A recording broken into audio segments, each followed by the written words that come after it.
வணக்கம், நான் உங்கள் ஜெயா. இன்றைக்கி நம்ம இந்த வீடியோவில் மார்ஃபாலஜியை பற்றி பார்க்கலாம் வாங்க. இந்த வீடியோக்குள்ளே போகிறதுக்கு முன்னாடி இந்த வீடியோ லைக் பண்ணுங்கள், உங்கள் ஃப்ரெண்ட்ஸோடு ஷேர் பண்ணுங்கள். சப்ஸ்கிரைப் பண்ணாதவங்களாம் ப்ளீஸ் சப்ஸ்கிரைப் பண்ணி சப்போர்ட் பண்ணுங்கள். இப்போது இந்த வீடியோவில் நம்ம பார்க்க போகிறது மார்ஃபாலஜி எப்படின்னா சவுண்ட்ஸ்லாம் எப்படி கம்பைன் ஆகணும், எப்படி அந்த பேட்டர்ன்ஸ் ஆஃப் வேர்ட்ஸ்லாம் ஃபார்ம் ஆகுது. இப்போ அதில் மார்ஃபீம்னு ஒன்று இருக்குது. என்னென்னா ஒரு சவுண்ட்ஸ்லாம் கம்பைன் ஆகி ஒரு அர்த்தமுள்ள ஒரு சவுண்டை உருவாக்கும் போது அதை நம்ம மார்ஃபின்னு சொல்கிறோம். இந்த மார்ஃபினை அதுக்கு மேலே நம்ம உடைச்சோன்னா அந்த உடைப்பட்ட அந்த ஒலிகளால் ஒரு அர்த்தத்தை கொடுக்க முடியாது, மீனிங்கை கொடுக்க முடியாது. உதாரணத்துக்கு பேட்டுன்றது ஒரு மார்ஃபிம்.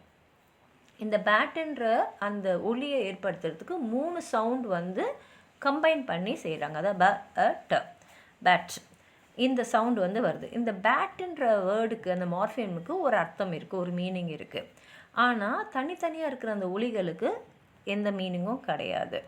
அப்போது இந்த பேட்டுன்ற வேர்டை இதுக்கு மேலே நம்ம உடைச்சோன்னா அந்த சவுண்டுக்கு ஒரு மீனிங் இருக்காது. அதே மாதிரி இந்த மார்ஃபின் என்ன மாதிரி சவுண்ட்ஸோடு கம்பைன் ஆகி வேறு வேறு வார்த்தைகளை உருவாக்கலாம் அப்படின்றதுக்கும் ரூல் இருக்குது. இப்போ பேட் பேட்ஸ் அப்படின்னும் உருவாக்கலாம். இப்போ அந்த பேட்ஸை நம்ம உடைக்கும் போது பேட் ப்ளஸ் எஸ், இப்போ பேட்டுக்கு அர்த்தம் இருக்குது. அதே சமயத்தில் இந்த மாதிரி கம்பைன் பண்ணுறதை நம்ம எப்படிலாம் பண்ணணும். இப்போ ஒரு மார்ஃபின் இருக்குது, ஒரு வேர்டு இருக்குது, அதுக்கு எது சஃபிக்ஸாக வரணும், எது ப்ரிஃபிக்ஸாக வரணுன்றது கூட ரூல்ஸ் இருக்குது. அதை மாற்றியெல்லாம் நம்ம எழுத முடியாது.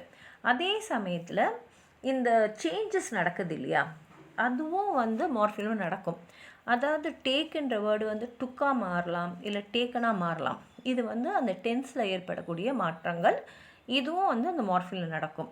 அதே மாதிரி இந்த மார்ஃபாலஜின்றது ஃபோனாலஜியோடு சம்மந்தப்பட்டிருக்கும், செமான்டிக்ஸோடையும் சம்மந்தப்பட்டிருக்கும். ஃபோனாலஜின்னா சவுண்டு, செமான்டிக்ஸ்னால் மீனிங். அதாவது இப்போ ஒரு இந்த டேக்குன்ற வார்த்தையை எடுத்துக்கலாமே, அது டுக் அப்படின்னு மாறும் போது சவுண்ட் மாறுது. ரெண்டாவது டேக் ப்ரெசண்ட்டில் நடக்கிற ஒரு ஆக்ஷனை சொல்லும், டுக்கு பாஸ்டில் நடந்த ஒரு ஆக்ஷனை சொல்லும். அப்போது நமக்கு நல்லா புரியுது, இந்த மார்ஃபாலஜிக்கலாக ஏதாவது சேஞ்சஸ் நடந்ததுன்னா அது சவுண்டுலேயும் நடக்கலாம், மீனிங்கும் நடக்கலாம். இதுதான் மார்ஃபாலஜி பற்றி நான் சொல்கிறது. உங்களுக்கு ஏதாவது சொல்லணும்னு நினச்சிங்கன்னா கீழே இருக்கிற கமெண்ட் பாக்ஸில் எழுதுங்க. அதை படிக்கிறவங்களுக்கு ரொம்ப உபயோகமாக இருக்கும். நன்றி.